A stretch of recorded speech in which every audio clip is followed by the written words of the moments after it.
Gani mga gwapo, mga tisoy nga tao sa iyo gigina mamata. Dako kaya kung pagpasalamat sa Ginoo kay gipukaw pa niya ang gwapo. Largo na lang po dai dadayon driya kay naghaling og naginit.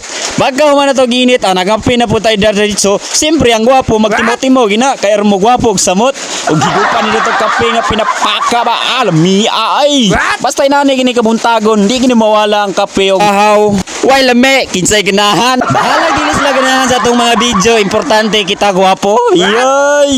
Madapit. Was, tila na yun, pangutana kay Malawan ta. Ug matig pagabot ato diri sa umaang guma atong gipadugaan na. Ang nakanindot lang pud ni sayo kamo mata mo taping ka kay kusog kay sa muduga ba. Uhahay, basta mga gwapo, mga tisoy lang mga tao nga mabirada sa guma. Amatik duga-duga basta kusuga. Nakita man pud ato ang resulta nga patsang kusuga sa duga niya. Inani gini basta sayo kita ita mo birada sa guma. Mao sa mga toppers niya, sayo kita mo birada. Kaya lang duga, basta kusuga.